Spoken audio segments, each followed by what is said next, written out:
It's the Weekly Wrap with your host, broadcasting legend Bruce Wolf, and his trusty sidekick, comedian Tim Slagle. And now, without further ado, Bruce Wolf.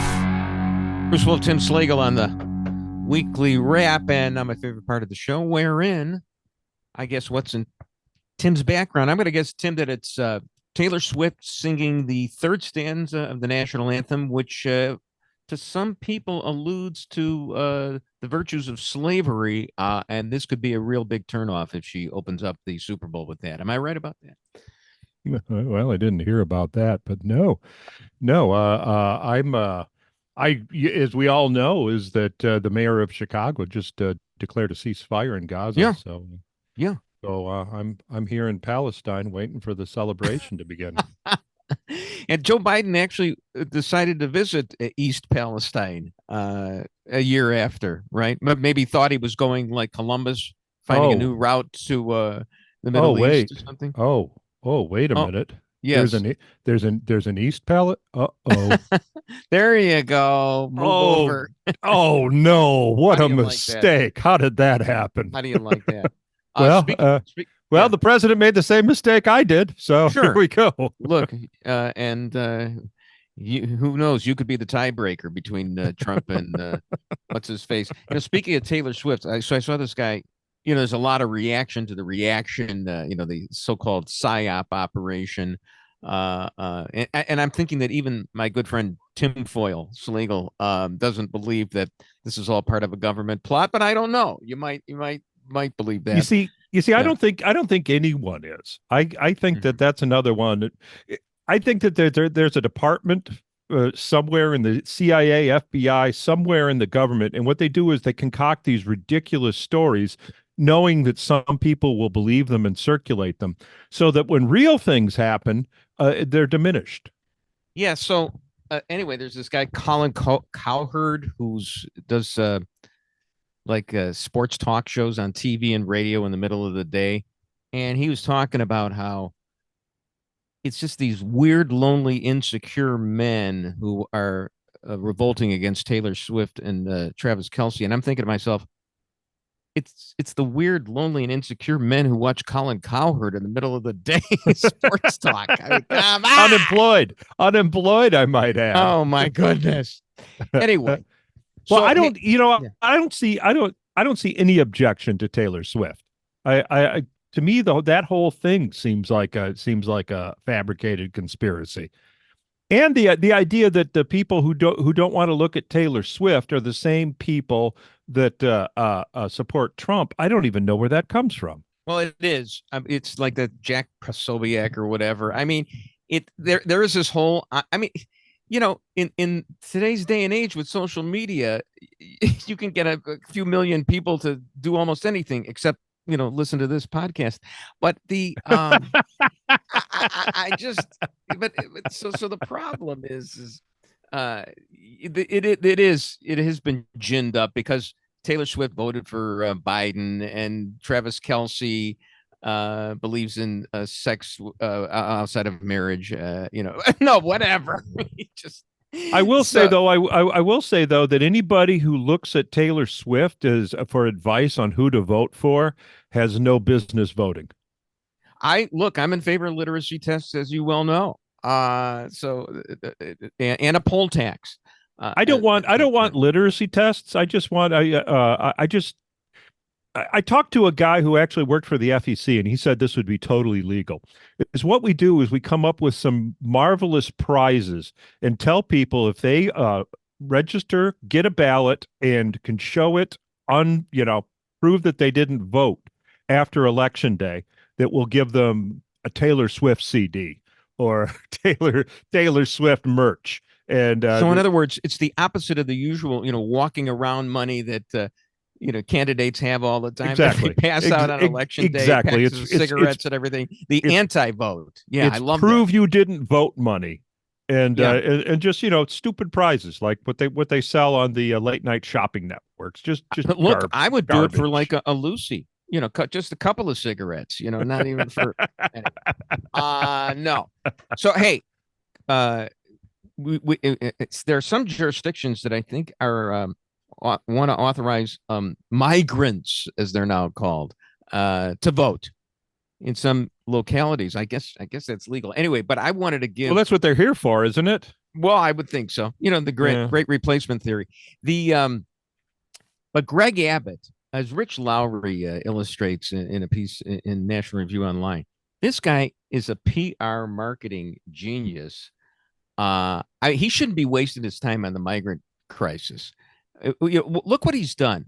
He's gotten all the big city mayors in a tizzy. He's gotten the federal government in a tizzy. I mean, I swear on Super Bowl Sunday on NFL Red Zone, since they don't have, they only have the one game now. If in one box they show the Super Bowl, but in another box show the barbed wire being cut down by the NFL, not by the NFL, by the AFT or whoever is going to do it. That would be it's an unbelievably great public relations coup for the Republican Party. I mean, I'd have Greg Abbott working on something bigger, like trying to save legacy media or whatever. He's just my favorite though was Ron DeSantis. Ron DeSantis, who actually sent migrants to Martha's Vineyard. That was great. This is all working. This is all very functional. But as far as PR, Martha's Vineyard having to feed the migrants and turn off the cameras and get them on the damn ferry. It was wonderful. I think it was worse than, I remember there used to be a joke about people who traded on the pork belly exchange, whatever, the commodities exchange. And, it's all theory. Well, it's not theory. It's actual buying and selling. But you never wanted to get delivery of any of these items that, like a 10 million pork bellies or soybeans. The migrant thing is, okay, we're delivering them now to your doorstep. You're the sanctuary. Oh, no. That was just the aspirational. No, we were buying vote futures. Yeah, right. So speaking of the future vote, nice segue there. The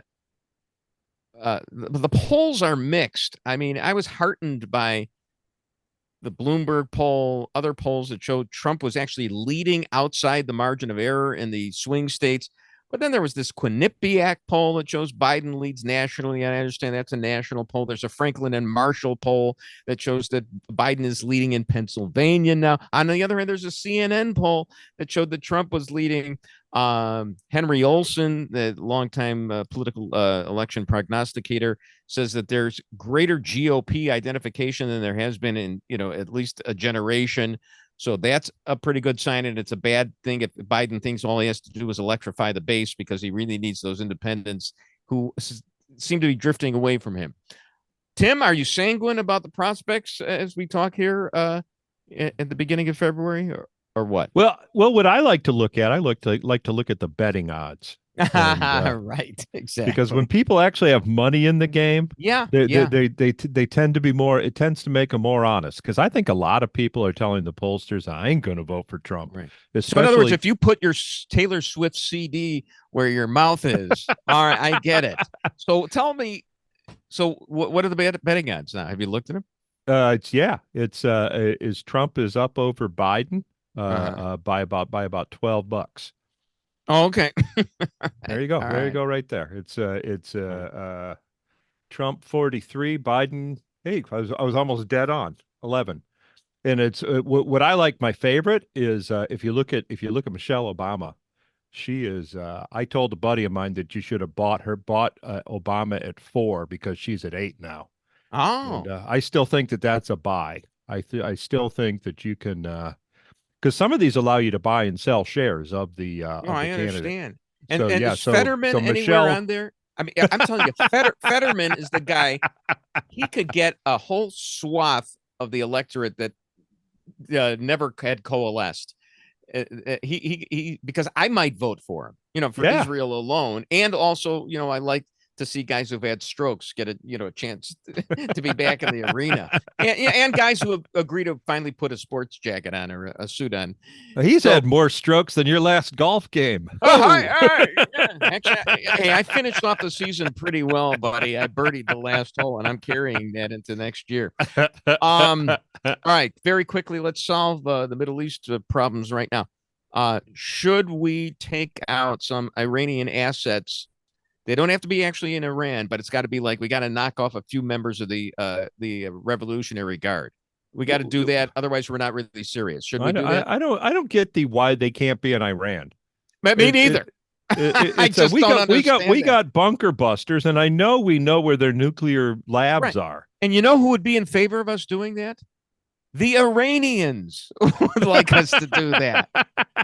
Hey, yeah, the Green Revolution, come over. Yeah, you're a couple of administrations late. Exactly, but I think the Biden administration is still believing that they can patch together that Obama's nuclear deal. I always wondered about that. Was it just them trying to play like 8-dimensional chess, which doesn't really exist, or were they just anti-Semitic? I don't know. I don't think Biden is. I thought that Obama might very well be. Yeah. I mean, I don't know how you can give a theocracy a 10-year window on the A-bomb. I just don't know how you do that. How you play that how you get that risky. Am I nuts or? No, I'm not nuts. We're pretty close to 10 years now too, aren't we? Oh, right. It's funny how it goes very quickly. I remember Netanyahu before Congress. Oh, don't worry about it. We're going to keep them, and then they're going to buy into all of it. Iran will be a democracy by the time this comes around. Thank you, Woodrow Wilson. Make the world safe for democracy. Bruce Wolf, Tim Slagle on the Weekly Wrap.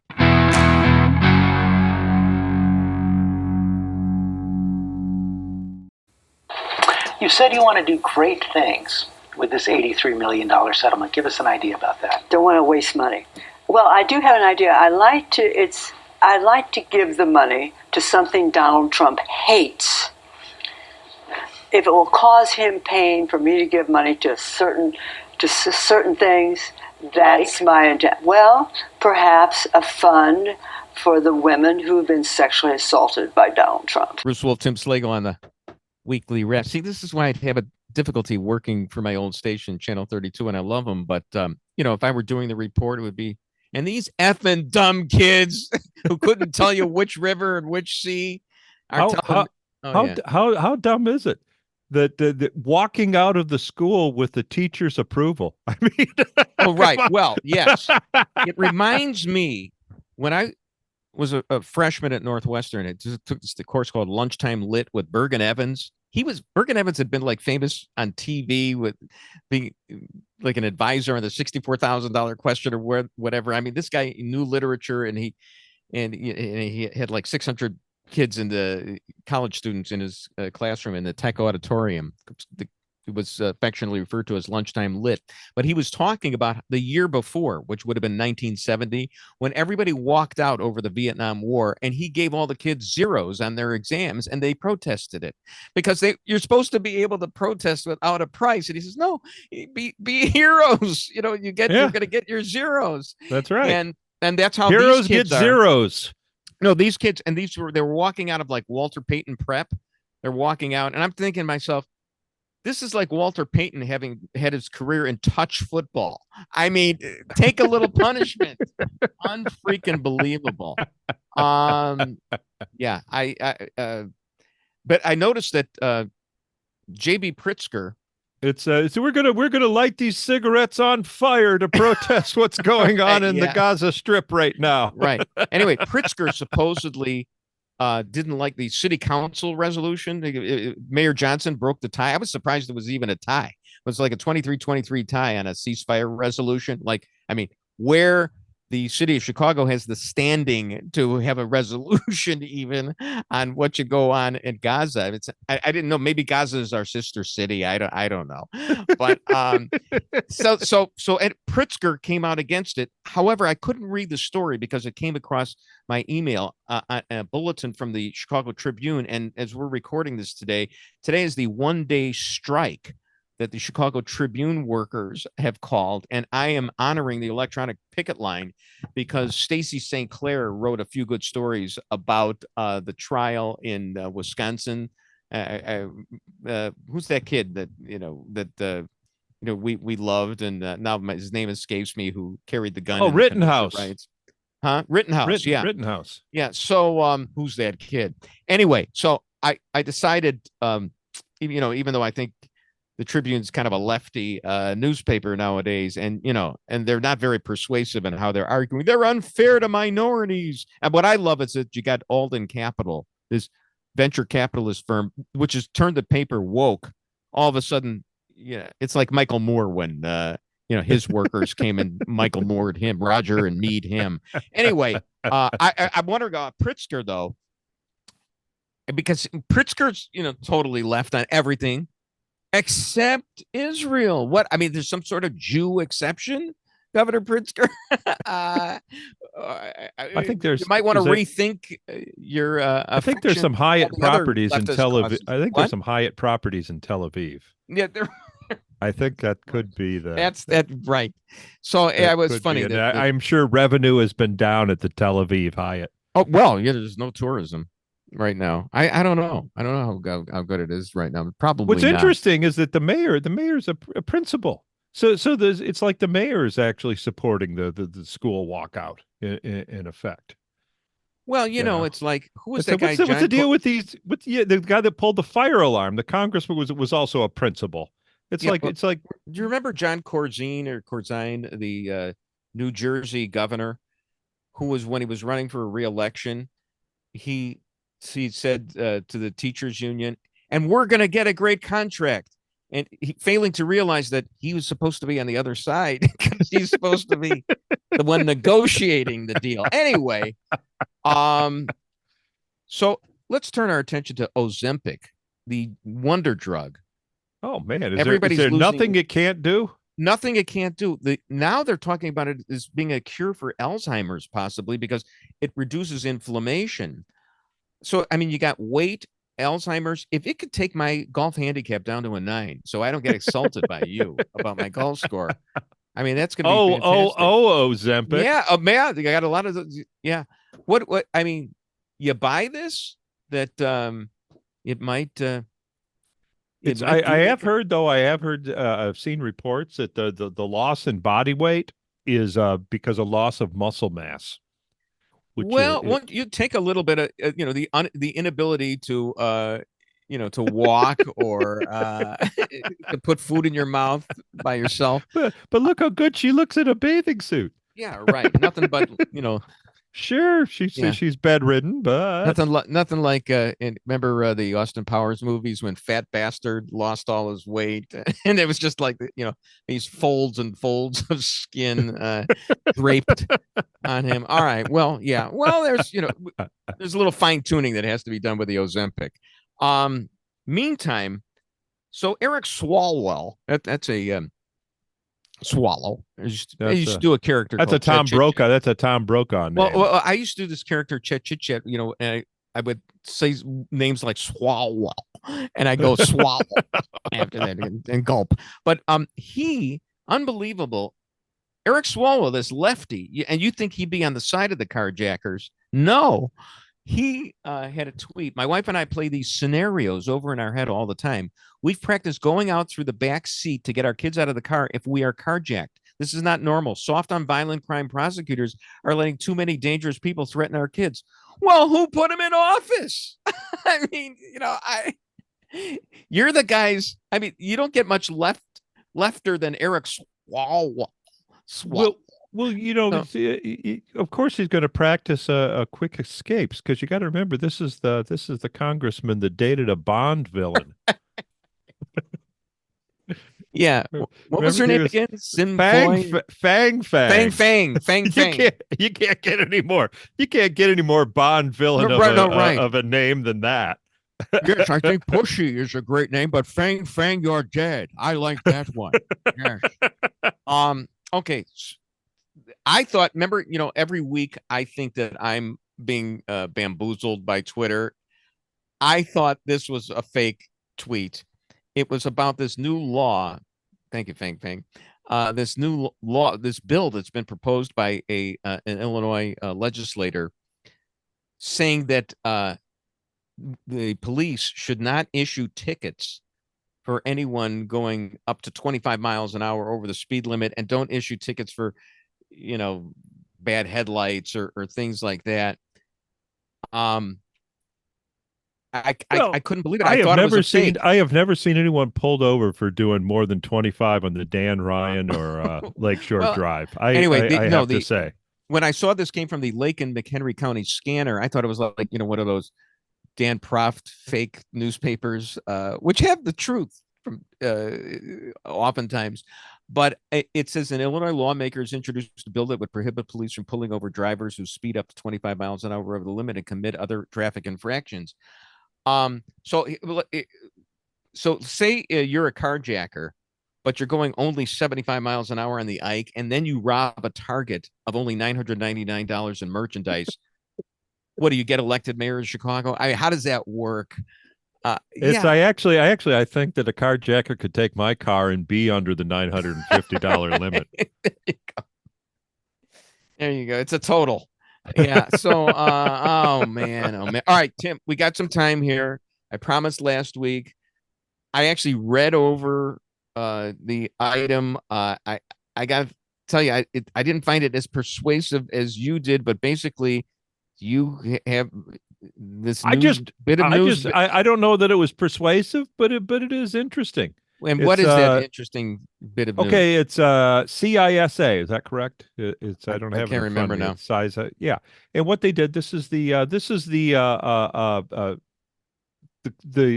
branch of government that is there for internet security, et cetera. They are the ones that came out with the statement that said this was the most honest election in history. Yes. The most secure election in history. Yes. But they issued a report before the election that said that mail-in votes is going to cause an enormous amount of fraud. And they went on to determine that COVID-19, that there's no way that in-person balloting was going to spread COVID-19.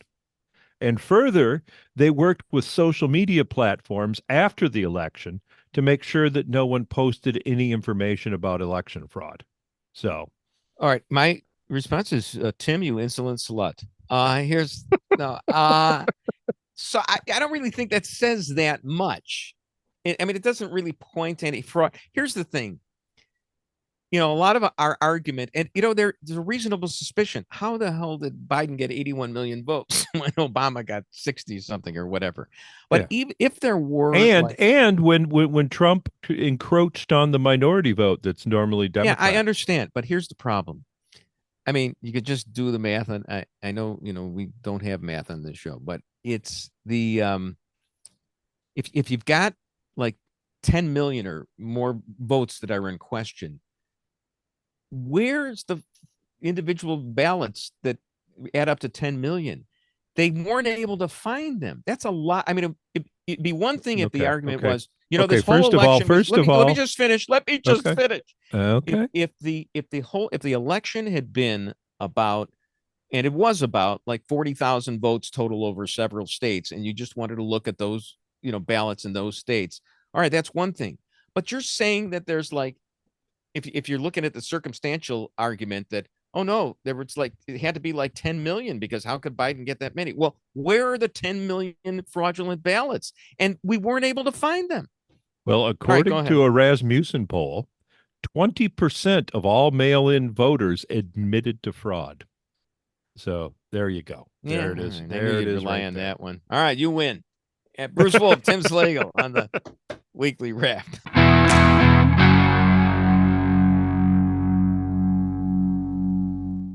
As we speak, Chicago Public School students are surrounding City Hall for a walkout in support of Palestine. Students from more than 15 schools are standing side by side, supporting a proposed City Council resolution calling for a ceasefire in Gaza. The matter is up for a vote tomorrow. Last October, the City Council passed a resolution in support of Israel. Bruce Wolf, Tim Slagle on the Weekly Wrap. Well, just at the outset, I got to say that this Jean Carroll, pretty good looking for 83.3. Oh, wait a minute. That's the amount of money she got. But she's 80. And, Well, where did she work? Vanity Fair or something like that? I mean, it's okay. Okay. You can expense plastic surgery if you work for a fashion magazine. I guess so. Nothing wrong with that. Now, the thing is as Letterman said about Cher once, there's more plastic parts there than there are in a Corvette. all right. And it makes it funny because Letterman's in it. So here's the thing. First of all, do you think Trump actually sexually abused her? Do you believe it or no? What I think, what I believe is that the two of them had a little fling in the dressing room, just a little bit Right. a little bit of naughty. They did. So a you think it bit of naughty actually together. happened, but the I think it actually interpretation is occurred. different. You know what? I'm closer to what you think, and this is scaring me that we're close on this. But you know, here's and I'm a lot of people thinking, oh, there's not much there. Look, I rely on Andy McCarthy for all my legal stuff, and he reported on this. And when I was reading his reports, I came away feeling like, you know what?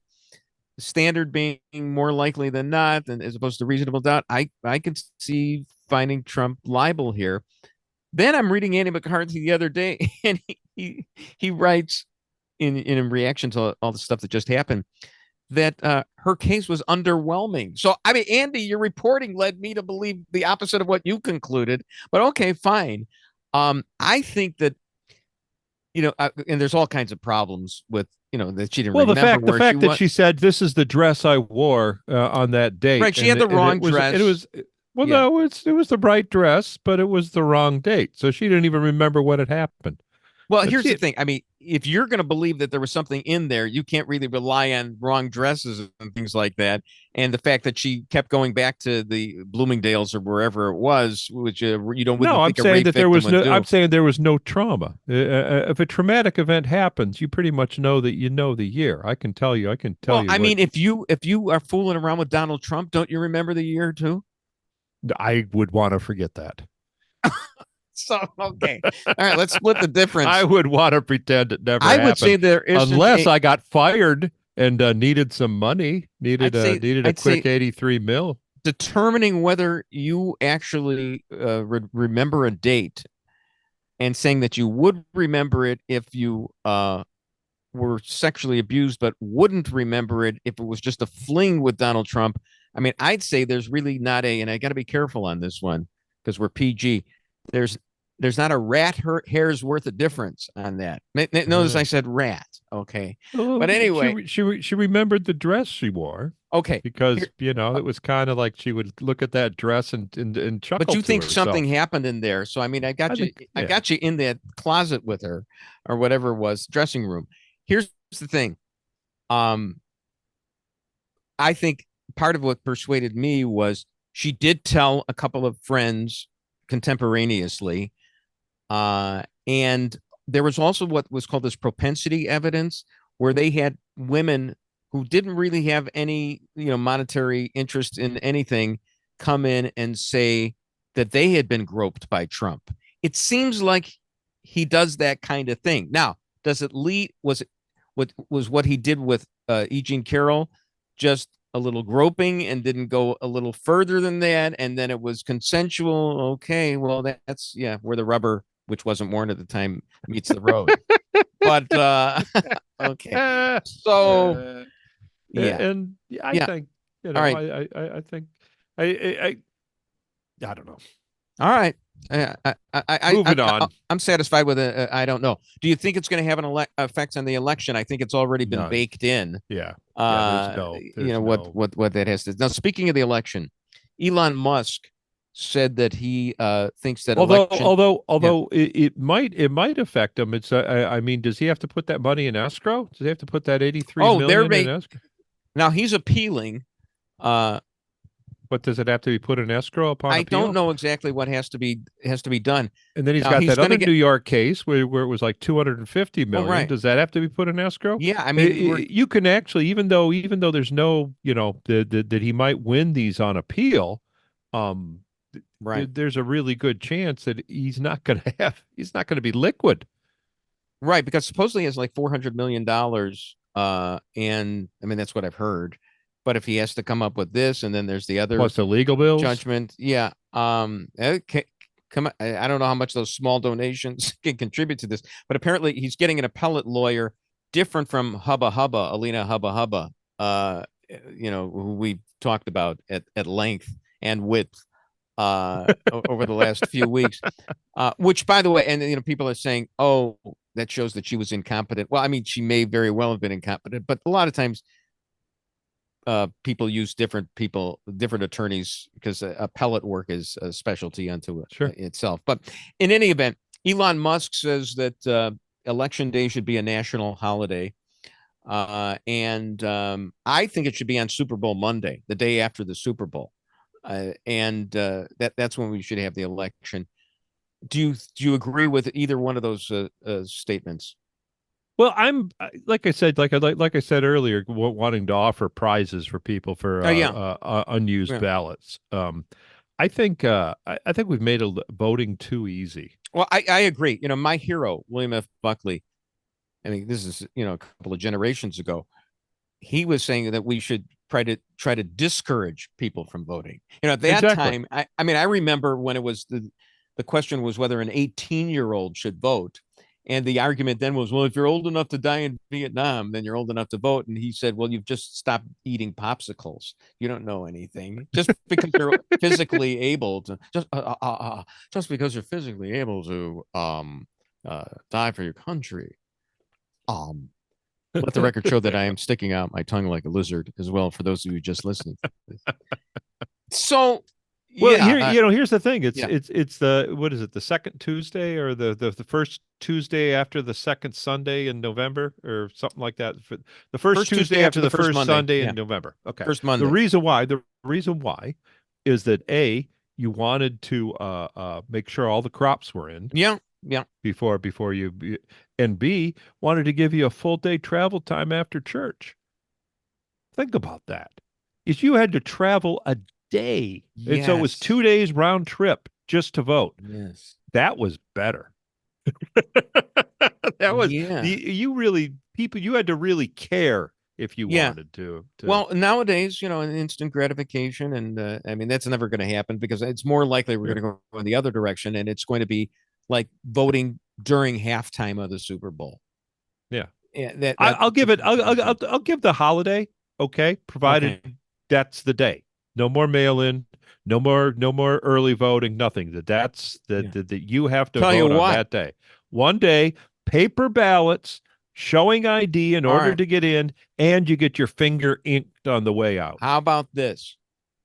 We cash in Juneteenth, but we have a national election holiday. What do you think? Deal or no deal? So speaking of young people not being capable of voting, or now they're not even capable of serving their country. You see where the Navy is going to drop the requirement that you have a high school diploma.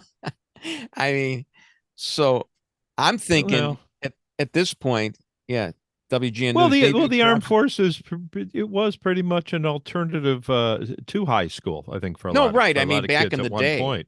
Oh no, I agree. During Vietnam, it was where was what we did with juvenile delinquents. Sure.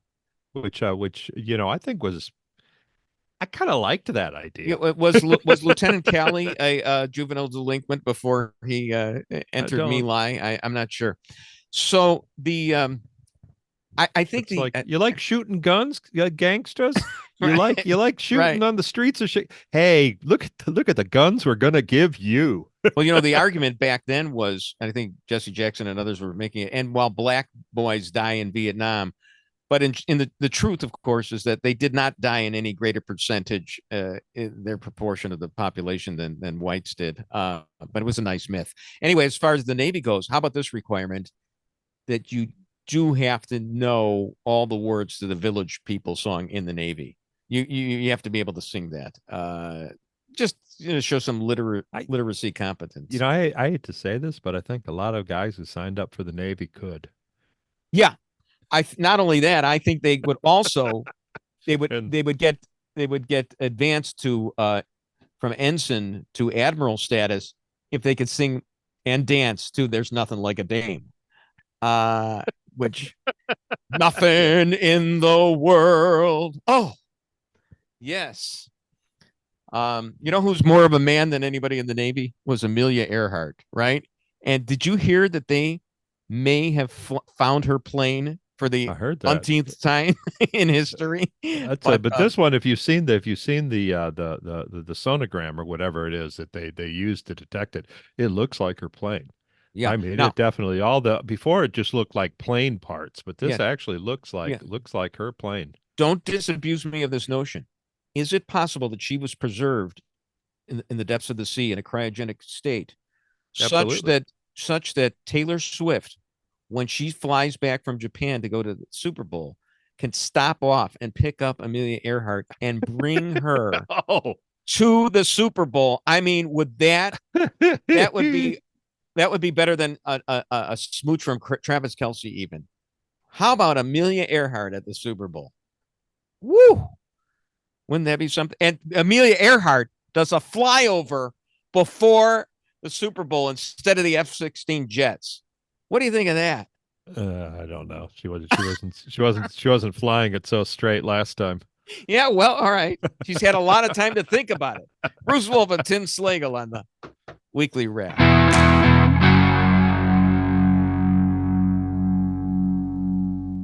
I want to get ingrained in the community. I know what I know and I know what I don't know. And I want people to teach me about the city so that I can become a local Chicago person, because I'm going to be here for a while. That's the plan. We've signed a multi-year deal. This isn't like some stepping stone place. Like, I am the Chicago White Sox play-by-play. Bruce Wolf, Tim Slagle on the Weekly Wrap. Yeah, so there's this new White Sox announcer, and I want to pronounce it the Chicago way. John Schifrin. That's not his name. His name is Schriffen. But you know that everybody's going to pull a Soldiers Field here, do it the Chicago way, and call him Schifrin. I mean, that's all there is to it. Well, spell backwards, that's never exactly. So, at first I was impressed because I read, and I have to admit that I hate the guy because I always wanted to be the White Sox announcer, and now we're getting like 3 generations past when when the baseball players start to get younger than you. When the announcers start to get younger than your grandchildren. Okay. Yeah. So at first I was, and then the owners get younger than you. That's when you know that it's right. That's when you know that clock is ticking. When Chris sent us, because I had no idea about this guy. When Chris sent it to us, he said it was an affirmative action hire. Well, that's what I'm saying. And I'm looking. Oh, that's you. I'm looking at the guy. I'm trying to figure out the intersectionality. He's biracial. He's biracial. Oh, okay. Yeah, I think he's. I was thinking gay. I think he was. I'm thinking part Cub fan, but yeah, isn't that what I said? Yeah. Okay. Here's the thing. I read like his bio, and not only was I upset, that he's a young kid and he gets to be the White Sox announcer, but it said that he went to Dartmouth. So, but then I found out that he's biracial. So there's a rebuttable presumption that he's a lesser version of Claudine Gay. Okay. All right. Look, I got a character assassinate. The guy got the job. But no, I wish him the best. Could you do play-by-play? I don't think I could do it. Oh, no. You know what? I'd fall asleep. I wanted to do it. I did one inning, the long one inning of a Cub Sox game years ago, not even in my own voice, in my character, Chet with Don Drysdale. It was great. It's fantastic. That's all I needed for, a highlight of my career. But so there's no way you could do that. That is a job outside your skill set. Well, first of all, I think you need the pipes. Okay. You got to have, you got to sound like Harry Carey. You got to be able to talk backwards.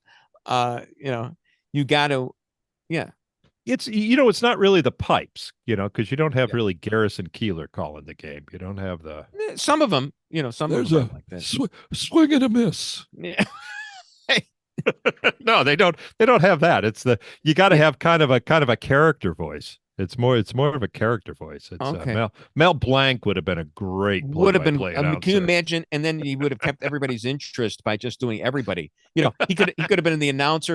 He could have been Bugs Bunny as the announcer, and then he could have been Yosemite Sam. I said that was a joke, son. Oh no, that's actually Foghorn Leghorn. Whatever. Doing the analysis, so he could have been everybody. He could have been the sideline reporter. In any event, let's move on to Travis Kelce and Taylor Swift. We've already addressed this a little bit earlier. I'm wondering if this is as big as Joe DiMaggio and Marilyn Monroe. DiMaggio was like in the twilight of his career, but he's an all-time great. I mean, Kelce, he's a Super Bowl champion, but he's still a tight end. I mean, there's no bigger icon than Marilyn Monroe, especially at the time that she was married to Joe DiMaggio. Sure. So I think Sure. DiMaggio, Monroe trumps Kelce and Swift. Agree? Well, yeah, and it's you're not going to have presidents and mobsters going after Taylor Swift, because that's the last thing you want. Can you imagine Taylor Swift singing "Happy Birthday" to Joe Biden on his next birthday, and Biden not even aware, that he's even there? I bet she smells good. Right. Now, here's the thing. Everybody's, we referred to this a little bit earlier about this conspiracy, this PSYOPs thing to, from the Biden administration to somehow get Taylor Swift out at halftime to endorse Biden or whatever. I'll go this far. I believe the NFL, she's going to be in Japan the day before, and then is going to do the 20-hour flight or whatever it is, and make it to the Super Bowl. The only way she can do that is that apparently the NFL has conspired with whatever, the Hague, to create this international dateline thingy that I never heard of. And it's like time will have stopped for her. Yeah. I thought the international dateline was a phone number to call up if you want to order a Filipina. So here's the thing, but she certainly has done a lot for the NFL. She's supposedly generated like $330 million or whatever in revenue. And 40% of the women in the country right now can analyze a game better than Tony Romo can. So I think that is all right.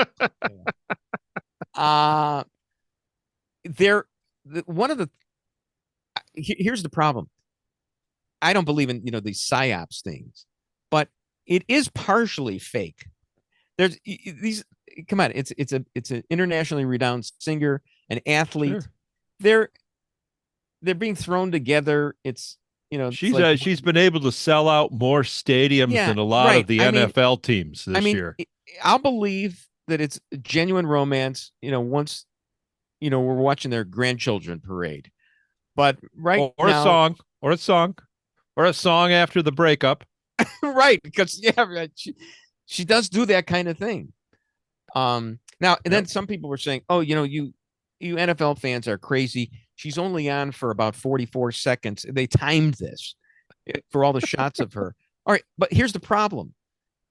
An entire football game has only about 11 minutes of actual football action. So the 44 seconds is quite a bit over the 3.5 hours. Who is the Super Bowl halftime this year? Usher. Yeah. Andy Frayne is going to be coming out and showing you to your seat. Do you know any Usher songs? Do you know any of that? Yeah, I think I do. I don't. I think I do. I don't know any Taylor Swift. I know a little bit the Shake Shake Shake I've heard, which that's kind of catchy. But other than that, is there going to be any guest musicians? Because usually it isn't the star. It's all of a sudden the riser comes up and the fog machines go off and it's like, oh my God, look who just came on. It's another pop star I don't recognize. Well, I would think maybe they would have had Dolly Parton, but they couldn't get her out of that body cast that she wore in Dallas a couple of months ago, if you remember. Now that's what I would like to see. I would like to see Taylor Swift's face during the halftime show. Because that's going to be. I want to see some because I know how it is with comics. Where there's another comic on stage, comics are backstage are the best. Making what are they ripping the guy or are they? Oh, absolutely. Yeah, nothing a comic enjoys more than watching another comic bomb. That is the funniest thing to a comedian. So I would love to see. I want the Swift cam on her in the little box you were talking about through the entire halftime show. Well, of course, you'll know she's on camera. So Yeah, but I don't think she could. She'll be able to fake it. But that's fascinating. I would love. I don't think I've ever seen it dramatized. I've watched the Louis C.K. show, when he played him basically himself as a comedian, and I've watched other things. I've never, been shown that, other comics backstage ripping ripping the guy on stage, measuring the laughs. So you get upset when the guy gets a big laugh. Start writing down what he's written. Oh yeah. It's like, hack. What a hack line. Yeah. Oh my God. I stopped doing that one 10 years ago. Yeah. Look, I'm that way with the WGN Morning News, if you haven't noticed. Basically I'm saying they're doing reconstituted Steve Dahl and Jonathan Brandmeier stuff, and they are. Of course, what were we doing? Probably reconstituted Wally Phillips stuff. Anyway, so in Vegas, during the Super Bowl, the players are not going to be allowed to gamble. But I'm wondering, the Detroit Lions probably could have shown Penn and Teller how to make a lead disappear. Now, is that a good line? Well, that's a hack line. I got a million NFL jokes. That was a good one. All right. There's since Siegfried and Roy passed away, there's no more lions in. Did they both die? I don't know. Did they? Well, I know one of them got bitten. Well, the show passed. Yeah. away. Yeah. No, there's a good joke. That was kind of the most interesting thing is after he got bit, like the promoters are like, oh, but they could have never. Those cats could have never gotten to the audience. You had like an invisible cage or something, did you? No. You're kidding us, right? No, my pussycats would never bite another human. Right. Okay, show's over. Yeah. Had the Lions gotten into the Super Bowl, there would have been all the Siegfried and Roy jokes. But sure, now it's not even worth trying to even think of one. It's a moot point. It's hacked. It's hacked before it even happened. Yeah, right. So, hey, Cujo's, as Michael Jordan would say to Eric Ferguson. Do you remember him at all? We've talked about him. He was a really top-rated Chicago radio guy, and he got thrown out because of like sex accusations, and nothing ever actually resulted in any kind of verdict against him, but still got fired. I mean, he was the guy who allegedly was making a producer perform 2 unnatural acts on him a month. And I thought, hey, she only had to do it for a year and she kept the job for 14 years. So if you prorated, amortized the whole thing, it was, so it wasn't all that bad. Not to mention, I know a lot of people that would do it for 14 years in radio. That's exactly. That is a huge career. But anyway, now he's going to return. He wants to return, but you know how radio is like, podcasts, everything is done remotely. A lot of it is. So he may actually have to resort to his wife to perform some of these acts right now, which who knows, might be at the same rate that producer did. So good luck to him. Tim, happy Super Bowl week. We'll talk to you soon. Bruce Wolf, Tim Slagle on the Weekly Wrap. And that's the Weekly Wrap on radio and television. Follow Bruce at Bruce Wolf Shy on Twitter and Tim at timslagle.com. The Weekly Wrap with Bruce Wolf, a CP Pods production.